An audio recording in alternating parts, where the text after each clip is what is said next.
ratakan tanah bergelombang, timbunlah tanah yang berlubang, menjadi siap dibangun di atas dasar iman. Ratakan tanah bergelombang, timbunlah tanah yang berlubang, menjadi siap dibangun di atas dasar iman. Sekali lagi.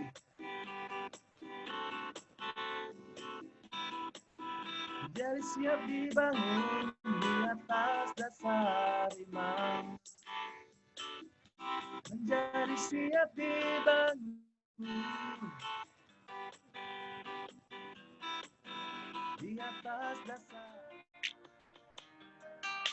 Ada dalam hadirat-Mu, ku menyembah-Mu.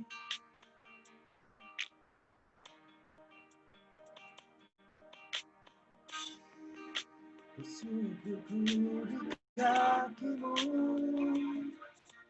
Tuhan Yesus, untuk gereja Betani Indonesia ke gereja Betani Kelapa Gading, Tuhan kami mau berdoa untuk Bapak Gembala kami, Tuhan Yesus, Bapak Petrus Budi Prasojo, Tuhan bersama Ibu dan seluruh anak-anak juga cucu dan mantu, Tuhan biar terus Tuhan Yesus ada penyertaan Tuhan yang luar biasa buat hamba-Mu ini, Tuhan. Apapun yang dikerjakan Tuhan Kau buat berhasil, Tuhan Yesus. Kau berikan, Kau tambah-tambahkan hikmat marifat yang asalnya hanya daripada-Mu, Tuhan Yesus.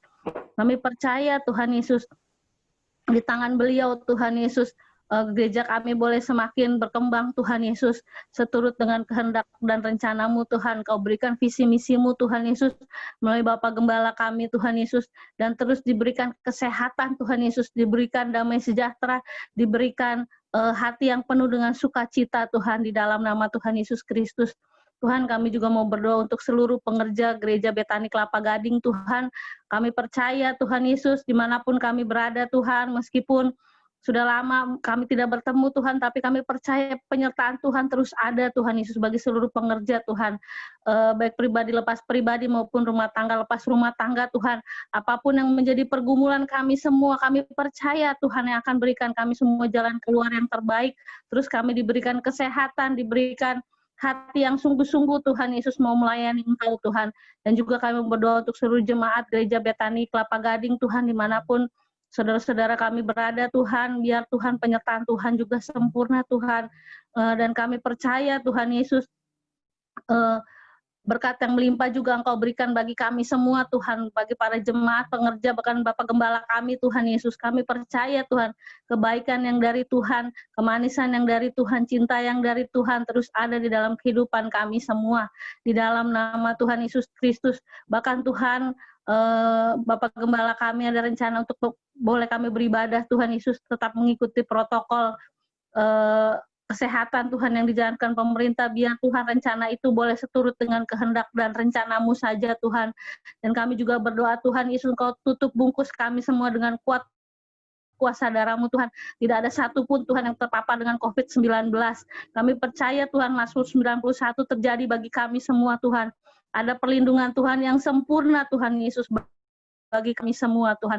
Di dalam nama Tuhan Yesus Kristus.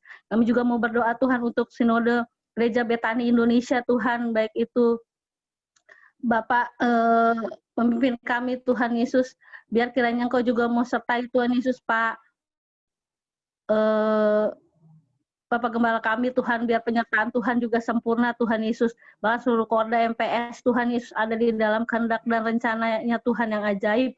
Berkati beliau Tuhan Yesus dimanapun beliau berada Tuhan, biar beliau boleh melakukan apa yang menjadi kehendak-Mu Tuhan, seturut dengan kehendak rencana-Mu yang dahsyat dan ajaib Tuhan. Tuhan, kami juga mau berdoa Tuhan Yesus untuk negara kami Tuhan Yesus, bangsa Indonesia Tuhan. Kami menyerahkan Bapak Jokowi beserta Pak Maruf Amin Tuhan sebagai pemimpin Tuhan. Biar kebaikan, sukacita, damai sejahtera Tuhan Yesus, bahkan hikmat yang dari Tuhan terus ada di hati beliau Tuhan Yesus, sehingga beliau boleh Tuhan memimpin bangsa kami dengan kekuatan yang daripada-Mu Tuhan Yesus. Berkati beliau Tuhan, berkati anggota MPR, DPR Tuhan, biar Tuhan Yesus bahkan para menteri yang ikut Tuhan Yesus membantu beliau Tuhan. Terus Tuhan juga diberikan hikmat, diberikan kesehatan, diberikan akal budi, diberikan hati yang takut akan Engkau Tuhan dalam memimpin bangsa kami Tuhan. Terutama Tuhan Yesus kami perkatakan Tuhan Yesus COVID-19 berhenti penyebarannya di dalam nama Tuhan Yesus Kristus. Kami menyerahkan bangsa kami ke dalam tangan pengasihan-Mu Tuhan Yesus. Tolong bangsa kami Tuhan, biar boleh ada kesadaran yang tinggi Tuhan dalam mengatasi COVID-19 ini, pribadi lepas pribadi Tuhan, boleh mengikuti protokol kesehatan Tuhan. Bahkan Tuhan punya hati yang sungguh-sungguh Tuhan Yesus, mau diajar, mau dituntun Tuhan, sehingga penyebaran COVID ini semakin hari semakin diperkecil, bahkan tidak ada sama sekali di dalam nama Tuhan Yesus Kristus. Bahkan Tuhan di pasca pandemi ini Tuhan, Kau berikan kami semua hikmat yang daripadamu Tuhan Yesus dalam mengelola terutama masalah ekonomi, Tuhan pertanian, Tuhan perdagangan, semua Tuhan tolong Tuhan Yesus. Kau bantu kami Tuhan, Kau berikan kami hikmat Tuhan, supaya kami boleh bijaksana Tuhan untuk pergunakan setiap berkat yang ada, bahkan saudara-saudara kami yang mungkin terkena dampak Tuhan Yesus, biar penyertaan Tuhan dan pertolongan Tuhan yang ajaib terus ada Tuhan Yesus. Kami juga mau berdoa Tuhan Yesus untuk anggota Polri Tuhan Yesus, bahkan Tuhan Yesus TNI dan ABRI, Tuhan penyertaan juga Tuhan sempurna buat mereka, supaya mereka boleh mengamankan bangsa kami Tuhan dengan kekuatan yang daripada Tuhan. Tuhan, kami juga mau berdoa untuk FA kami yang ada Tuhan Yesus sekarang ini Tuhan, tolong Bapak, biar bukan cuma kami saja Tuhan yang ikut, tapi boleh ada saudara-saudara kami gereja yang boleh ikut Tuhan, bahkan yang mungkin tidak satu gereja yang boleh ikut Tuhan bersama-sama, sehingga anggota FA kami Tuhan boleh semakin bertambah Tuhan, bahkan banyak jiwa yang dimenangkan bagi hormat kemuliaan nama-Mu Bapa. Tuhan Yesus, kami berdoa Tuhan Yesus untuk 34 provinsi Tuhan Yesus, mulai dari Sabang sampai Merauke Tuhan Yesus, dari Miangas sampai Pulau Rote Tuhan, ada penyertaan Tuhan yang sempurna Tuhan, ada kemanisan yang daripada Tuhan. Bahkan Tuhan boleh ada lawatan Tuhan yang ajaib Tuhan Yesus bagi bangsa kami Tuhan. Pakai kami anak-anak-Mu Tuhan untuk kami boleh Tuhan Yesus di masa pandemi ini Tuhan menuai banyak jiwa Tuhan bagi hormat kemuliaan nama-Mu. Berikan kami hikmat Tuhan apa yang harus kami kerjakan Tuhan. Jangan biarkan kami malas Tuhan selagi hari masih siang Tuhan. Kami boleh bekerja dengan kekuatan yang daripada-Mu Tuhan. Dan bukan kami cuma duduk diam Tuhan, tapi kami boleh melakukan apa yang menjadi kehendak-Mu Tuhan. Supaya kami boleh lebih banyak lagi duduk diam di kaki-Mu, mengerti kehendak-Mu, melakukan dalam ketepatan-Mu Tuhan. Karena kami percaya Tuhan, kami boleh ada di dunia ini Tuhan, Kau punya rencana yang luar biasa Tuhan. Bagi kami pribadi lepas pribadi Tuhan Yesus, tolong kami Tuhan, supaya seperti misi gereja kami Tuhan, di mana kami ingin mempersiapkan Tuhan Yesus, mempelai-Mu Tuhan, biar itu kami kerjakan dalam ketepatan Tuhan. Bukan sekedar misi atau visi kami Tuhan. Tolong Tuhan Yesus, pakai kami Tuhan Yesus. Tuhan, kami juga mau berdoa Tuhan Yesus sebentar. Kami akan mendengarkan sebagian daripada firman-Mu Bapa. Biar kiranya Engkau mengurapi hamba-Mu Tuhan, Pak Zendi Tuhan. Biar apapun yang menjadi kehendak-Mu, apa yang Engkau bicarakan Tuhan, itu boleh beliau sampaikan dengan bahasa yang sederhana. Bahkan kami semua boleh mengerti Tuhan, apa yang menjadi kehendak-Mu Tuhan. Dan kami semua Tuhan boleh melakukannya Tuhan dalam ketepatan. Terima kasih Tuhan, kami percaya Tuhan firman-Mu itu menjadi terang bagi kami dan pelita bagi kaki kami Tuhan, sehingga kami boleh melakukannya Tuhan Yesus dengan kekuatan yang daripada-Mu. Urapi hamba-Mu Tuhan Yesus, dan biar Tuhan kebaikan yang daripada Tuhan, kemanisan yang daripada Tuhan, sukacita yang dari Tuhan terus menyertai hidup kami. Di dalam nama Tuhan Yesus Kristus kami berdoa dan mengucap syukur. Haleluya. Amin. Bahasa bejana yang mulia.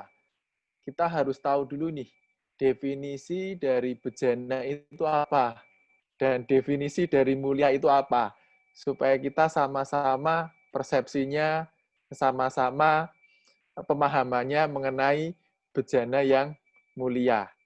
Next. Oke, bejana, ini saya ambil dari pengertian dari Kamus Bahasa Indonesia, ya. Kalau definisi bejana ini adalah suatu tempat atau wadah, apapun itu yang berongga, yang biasanya diisi dengan cairan atau serbuk, mau bahannya emas, mau bahannya perunggu, mau bahannya kayu, Apapun itu namanya kalau berongga dan biasanya diisi dengan cairan atau serbuk itu namanya bejana. Nah, yang kedua adalah mulia. Nah, kalau kita lihat kata-kata mulia ini kelihatannya cukup apa namanya ini ya, agung gitu ya, kesannya tingginya agung, luhur, tapi saya lebih menggarisbawahi mengenai pengertian yang murni dan berharga. Ini pengertiannya banyak, tapi saya lebih mendapat impresi bahwa mengenai mulia ini adalah lebih ke arti yang murni dan berharga. Karena kita ini ibaratnya bejana yang mulia di hadapan Tuhan. Jadi kita bukan agung, kita bukan luhur ya. Jadi kita lebih ke bagaimana hati kita murni. Nah, kalau berbicara dengan itu, kita sudah mengerti definisi bejana, definisi mulia. Nah, kalau misalnya kita ngomong hari ini berbicara mengenai bejana yang mulia, kalau saya bisa kasih contoh, bejana yang mulia ada bejana emas, bejana perunggu, bejana perak, bejana tanah liat. Kira-kira pilihan mana?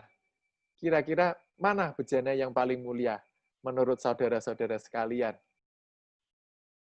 Saya yakin saudara-saudara kalau secara sekilas akan memilih bejana yang paling mahal ya, emas. Kalau bisa bejananya yang diamond aja deh, ya, yang berlian itu lebih bagus. Itu bagi kami, bagi kita itu tidaklah salah kalau kita memilih bejana yang mulianya, milihnya bejananya emas ataupun yang berlian. Tapi yang perlu digarisbawahi adalah bejana yang mulia yang diharapkan dari Tuhan itu bukan semata-mata di luarnya ya. Nggak salah kita sebagai berlian, nggak salah kita sebagai emas. Tapi yang terpenting adalah isi di dalamnya. Jadi saya mendapat pengertian bahwa bejana yang mulia adalah bejana yang murni ya dan berharga di mata Tuhan. Ini garis bawah adalah bejana yang mulia di hadapan Tuhan, bukan di hadapan manusia, bukan di hadapan orang-orang terdekat kita. Ya, jadi bejana yang murni. Apa sih arti murni gitu kan? Kalau kita telusuri lagi arti murni di sini adalah murni itu mempunyai kasih yang tulus. Pure, tidak ada motif. Jadi kalau misalnya kita melakukan segala sesuatu untuk orang lain, melakukan segala sesuatu kebaikan ataupun pekerjaan, itu tidak ada motif, intinya adalah seperti firman Tuhan bilang, seakan-akan kita melakukan pekerjaan seperti untuk Tuhan. Ini adalah hal yang sangat sulit ya buat kita ya. Tuhan intinya di sini, orang lain mungkin kita bisa melihat luarnya kelihatannya bahagia, luarnya kelihatannya baik-baik saja, luarnya kelihatannya tidak ada masalah, tapi belum tentu hati mereka murni. Yang hanya bisa melihat hati murni itu adalah Tuhan. Makanya di sini saya garis bawahi adalah tidak ada motif. Motif di sini adalah motif yang negatif ya, bukan motif yang positif. Kalau motif yang positif itu baik. Nah, yang kedua adalah berharga. Berharga ini apa? Berharga ini kita mempunyai nilai atau mental. Kalau bahasa Inggrisnya value, ya, bukan kekayaan, bukan kebaikan, tapi value hidup kita, mental yang tinggi di hadapan Tuhan. Mental yang tinggi seperti apa? Kita harus membutuhkan persiapan dalam diri kita. Setidaknya saya ada 3 hal yang saya dapatkan untuk bagaimana kita bersama-sama menjadi bejana yang mulia di hadapan Tuhan. Yang pertama adalah melekat pada sumber pencipta. Ini yang harus utama kita lakukan. Ini ada di kitab Yohanes pasal 15 ayat yang keempat. Saya bacakan, tinggallah di dalam aku, dan aku di dalam kamu. Sama seperti ranting yang tidak dapat berbuah dari dirinya sendiri. Kalau ia tidak tinggal pada pokok anggur, demikian juga kamu tidak berbuah jikalau kamu tidak tinggal di dalam Aku. Nah, ini mungkin firman Tuhan yang kita sering dengar ya, melekat pada sumber pencipta, melekat pada pemilik dari dunia ini. Tapi yang saya garis bawahi adalah bagaimana sih kita bisa tinggal di dalam Tuhan. Nah, ini yang perlu kita lakukan. Intinya di dalam bejana yang mulia seperti apa? Supaya bejana yang mulia ini, bejana kita ini senantiasa penuh, terisi. Sebelum bejana ini berguna, sebelum bejana ini bermanfaat, tentunya isinya harus penuh, isinya harus cukup. Mau isinya emas, mau isinya air, mau isinya kegunaannya untuk apa, sesuai dengan rencana Tuhan, itu harus penuh. Untuk penuh seperti apa? Tentunya kita harus melekat kepada sumber pencipta kita. Ya, kalau kita ibaratnya bejana, kita mau menuangkan bejana yang isinya air. Ketika kita tidak didekatkan kepada sumber air, maka bejana ini akan menuangkan dengan angin kosong. Menuangkan tidak ada hal berkat yang kita bisa lakukan manfaat ini untuk minimal diri kita sendiri aja belum, apalagi orang lain. Makanya kita harus melekat kepada Tuhan, melekat pada pokok anggur. Ketika kita putus pada pokok anggur, mungkin kita bisa berdiri, tapi berdiri hanya sementara. Lama-kelamaan kalau kita melihat tumbuhan, rantingnya kita cabut, rantingnya lama-lama akan mati, kering, dan akhirnya mati, karena tidak mendekat pada sumber penciptanya, sumbernya, pohonnya. Makanya kita harus selalu, kita harus berdoa, kita harus baca firman kepada Tuhan. Ini yang menjadi terutama dalam hidup kita, apalagi dalam kondisi pandemi ini. Nah, next, yang kedua, berada di posisi yang tepat. Ini ada di kitab Matius 25 ayat yang ke-29 ya. Saya bacakan aja. Karena setiap orang yang mempunyai, kepadanya akan diberi, sehingga ia berkelimpahan. Tetapi siapa yang tidak mempunyai, apapun juga yang ada padanya, akan diambil daripadanya. Apa sih maksudnya? Kenapa orang yang mempunyai malah justru diberi? Tapi kenapa orang yang tidak mempunyai justru akan diambil, jadi habis? Nah, ini yang perlu kita pahami ya. Bahasa mempunyai ini apa gitu. Saya mendapatkan hikmah dari Tuhan mengenai mempunyai di sini adalah bagaimana kita mengelola, bagaimana kita mengusahakan hidup kita, minimal hidup kita. Hidup kita itu harus terus naik. Ini yang Tuhan sudah tegaskan dalam hidup kita. Ketika hidup kita tidak naik, naik dalam arti kita sudah belajar. Misalnya dalam hidup ini setiap hari kita belajar. Ketika kita berhenti belajar, ketika kita tidak melakukan apa-apa, kita sudah cukup puas dengan kehidupan kita. Itu akan berbahaya. Dunia maju, teknologi maju. Kalau kita tidak ikut maju, kita akan habis. Kita tidak akan bisa berjalan. Nah, ini yang Tuhan ingin kita lakukan, bahwa ketika kita hidup, kita harus berada di posisi yang tepat. Posisi seperti apa? Posisi yang terus maju, posisi yang terus naik. Ya, apapun di dalam kehidupan kita, di posisi mana kita harus tepat. Nah, ini yang saya juga garis bawahi, bahwa ketika kita mau berusaha untuk melakukan segala sesuatu, untuk mencoba lebih baik, ini yang susah. Kadang kita melihat orang lain ya, oh si A, hidupnya seperti ini, oh si B, hidupnya seperti itu. Kok enak ya? Kita seringkali melihat orang lain untuk hidupnya, kita itu mau mengejar yang enak, yang kelihatannya kita mengingini orang lain. Padahal Tuhan tidak menginginkan seperti itu. Tuhan itu pinginnya kita, hidup kita terbaik sesuai dengan versi kita. Janganlah kita melihat orang lain, tapi kita harus melihat mimpi kita. Kita kejar mimpi kita, bukan kejar orang lain. Ketika kita kejar orang lain, itu isinya adalah kecewa. isinya adalah iri hati, isinya adalah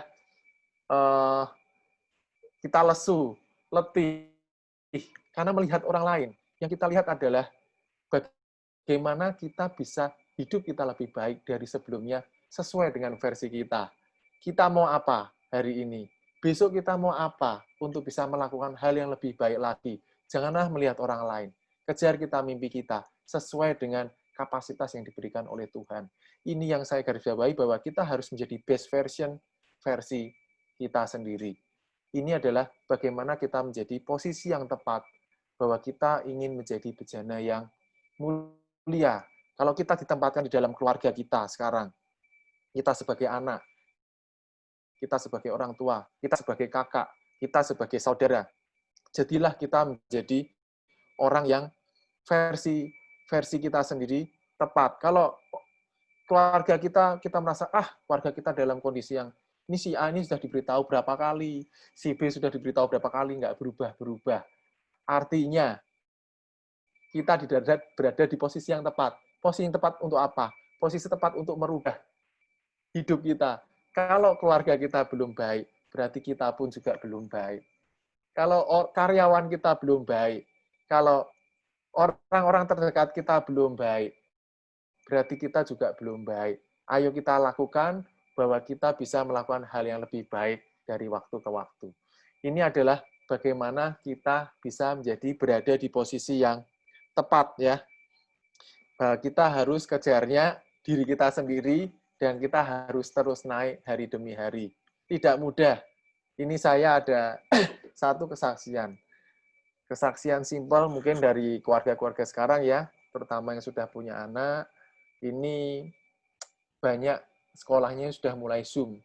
Saya nggak tahu kalau untuk anaknya yang sudah kelasnya sudah SMP SMA mungkin akan sedikit lebih mudah, ya.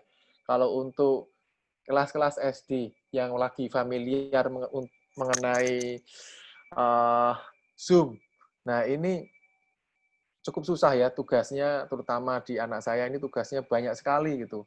Satu hari bisa tugasnya 6 pelajaran, dan 6 pelajaran deadline-nya harus dikerjakan dalam satu hari. Ini luar biasa. Kalau misalnya sekaligus mengajarkan, sekaligus ntar ada pekerjaan komputer, ada musik, ada Mandarin, dan lain-lain. Tiap hari ini bikin stres. Sampai anak saya ini kalau sampai pada satu titik, anak saya ini nangis gitu. Pelajaran komputer, dia ada ujian latihan untuk review tes ketik ini, ya, mengetik kalimat gitu dengan jari yang benar. Itu sudah berapa kali kan ada bintang 1, bintang 2, bintang 3 sampai bintang 5. Yang harus dapat adalah achieve-nya bintang 5. Kalau nggak bintang 5, ini nggak bisa masuk ke level selanjutnya. Nah, pada kenyataannya itu pada waktu latihan awal bintangnya bintang 2, bintang 3. Sampai singkat waktu, itu latihan sampai 3 jam. Sampai sudah melewati fase nangis, fase frustasi. Orang tuanya juga sudah dalam fase yang jengkel sekali. Ya mungkin juga jengkel pada pelajarannya kok terlalu sulit, juga jengkel kepada anaknya nih. Kok sudah latihan lama juga nggak bisa-bisa gitu kan. Pada titik tertentu akhirnya 50 kali, ini 3 jam dicoba. Akhirnya bisa. Puji Tuhan, ini dari sini mendapat suatu nilai, ya, suatu masukan bahwa ketika kita mau berusaha, ketika kita dalam kondisi yang frustasi, kalau kita masih dalam track yang benar, yakinlah dalam kondisi pandemi ini, pasti kita bisa melewati, pasti kita bisa mendapat berkat daripada Tuhan sesuai dengan kapasitas kita masing-masing. Yang pasti memang kita akan mengalami hal-hal yang mungkin kurang enak bagi kita. Tapi inilah waktu kita untuk come back to Jesus. Kita kembali kepada Tuhan. Nah, ini adalah bagian posisi yang tepat, ya. Kemudian yang terakhir, saya tutup dengan poin yang ketiga adalah bersyukur dan tekun dalam pembentukan Tuhan. Ini firman Tuhan yang diberikan dari gereja, Yeremia 18 ayat yang keempat. Apabila bejana yang sedang dibuatnya dari tanah liat di tangannya itu rusak, maka tukang periuk itu mengerjakannya kembali menjadi bejana lain menurut apa yang baik pada pemandangannya. Jadi ketika kita, yakinlah kalau kita sudah dalam posisi yang tepat, kita harus tetap bersyukur. Ini sudah diajarkan berulang kali ya. Pak Eli juga sudah pernah men-sharingkan firman Tuhan ini, Pak Budi juga sudah, dan yang lain-lain juga sudah. Ini pelajaran yang tidak pernah habis bersyukur. Tapi yang penting adalah bagaimana kita tetap juga tekun dalam pembentukan Tuhan. Apapun bejana kita, mungkin bejana kita adalah perunggu, mungkin bejana kita adalah emas, mungkin bejana kita bisa saja tanah liat. Kalaupun itu rusak bisa dalam dua arti. Rusak karena kelakuan kita sendiri, karena kita jauh daripada Tuhan, atau rusak karena Tuhan ingin membentuk kita, apapun kondisinya. Yakinlah, ketika kita melekat pada Tuhan, tukang periuk itu akan mengerjakan kembali bejana yang menurut apa dia baik pemandangannya. Baik dalam arti apa? Kalau bejana kita mungkin kecil, ketika dipecahkan, kita akan menjadi bejana yang lebih besar. Kalau bejana yang lebih besar, kita akan diberikan, kita bisa menjadi berkat untuk keluarga kita yang lebih besar, dan untuk orang-orang di sekitar kita yang lebih besar. Yakinlah bahwa setiap permasalahan itu menjadi suatu motivasi kita untuk maju. Kalau ibaratnya, saya ini pernah ya lihat di TV, banyak bukan artis-artis ya, orang-orang yang sukses mungkin secara duniawi. Dia mengatakan bahwa kalau orang ini latihan, misalnya, untuk latihan bisa misalnya basket, atau untuk belajar ilmu ini, berapa lama rata-rata orang latihan? 20 kali. Berarti target saya adalah 50 kali. Ketika 50 kali, pasti kita bisa melewatinya. Speed-nya mungkin speed untuk masing-masing bisa berbeda-beda. Speed-nya si A mungkin lebih lambat, speed-nya B mungkin sedikit lebih cepat. Tapi percayalah, ketika kita tekun, otomatis ketika kita bisa melewati ini, kecepatan kita pasti akan bertambah. Kalau kita nggak berlatih, kita nggak mungkin bisa kecepatan kita bertambah. Maka ketika kita mau belajar, bersyukur, dan tekun pada pembentukan Tuhan, yakinlah bahwa kita akan menjadi bejana yang lebih baik dari waktu ke waktu. Ini yang bisa saya sharingkan untuk hari ini, bagaimana kita bisa mempersiapkan hati kita untuk menjadi bejana yang lebih mulia, bejana yang mulia di hadapan oleh Tuhan. Tuhan Yesus memberkati kita semua.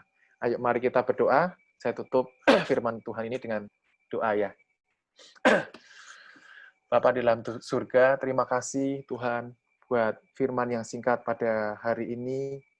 Biarlah firman ini bisa membuka pikiran dan hati kami untuk mempersiapkan hati kami untuk lebih bagaimana kita bisa menjadi bejana yang lebih mulia di hadapan-Mu. Tuhan, kami mau lebih melekat kepada Engkau, Tuhan. Tuhan, kami mau berada dalam posisi yang tepat. Kami tidak mau melihat orang lain, tapi kami mau menjadi versi diri kami sendiri untuk berusaha lebih baik dari waktu ke waktu. Kami mau kejar mimpi kami sesuai apa yang sudah anugerahkan dalam hidup kami, sesuai dengan kapasitas kami. Dan yang terlebih Tuhan, biarlah kami tetap tekun, tetap kami bersyukur apa yang Kau sudah berikan buat hidup kami. Karena kami yakin hidup kami adalah hidup yang terbaik sesuai dengan pandangan mata Engkau. Terima kasih Bapa di surga buat firman malam hari ini. Terima kasih Yesus, menteraikan dalam setiap hati kami, dan biarlah bisa menjadi rima dalam kehidupan kami. Terima kasih Bapa, hanya di dalam nama Tuhan Yesus Kristus. Haleluya. Amin. Bukan sekedar kami berkumpul dan belajar, tetapi ada caring, Tuhan, ada satu perhatian, satu dengan yang lain. Kami mau saling mendoakan, kami mau saling memperhatikan Tuhan. Kami sebagai satu keluarga Allah, di mana ada yang lemah, kami mau mengangkat mereka. Bapa, berikan kami kesadaran dengan kuasa Roh Kudus-Mu, supaya mulai malam ini dan seterusnya, setiap kami punya gairah di dalam Tuhan. Roh Kudus, tolong kami. Berkati hamba-Mu yang telah melayani baik Pak Leo yang sudah memimpin pujian, Pak Sandy yang sudah membawakan firman, Ibu Ruth yang sudah berdoa, bahkan kami yang hadir Tuhan, bahkan Esther sebagai moderator, Tuhan tetap memberkati. Kami percayakan hidup ini dalam anugerah Tuhan. Juga berkati keluarga Didi dan Maya Tuhan, yang sudah memberi kesempatan kami untuk mengurus Zoom dengan baik. Tuhan, bersyukur kepadamu. Kami kembalikan segala kepujian, kehormatan dalam anugerah kami. Tahu Tuhan, ke depan ini kami tidak bisa memprediksi, tetapi biarlah dengan karya-Mu, dengan pertolongan-Mu, kami boleh menikmati setiap janji-Mu. Kami tidak pernah dibiarkan sendiri. Tuhan memberkati kami semua. Bersyukur buat malam hari ini, berkat-Mu atas keluarga kami, pekerjaan kami, masa depan kami, pendidikan anak-anak kami, Bapak. Kami melepaskan berkat buat anak-anak-Mu yang hadir di malam hari ini. Terima kasih, kami bersyukur kepadamu dalam nama Tuhan Yesus Kristus. Haleluya. Amin. Amin. Amin.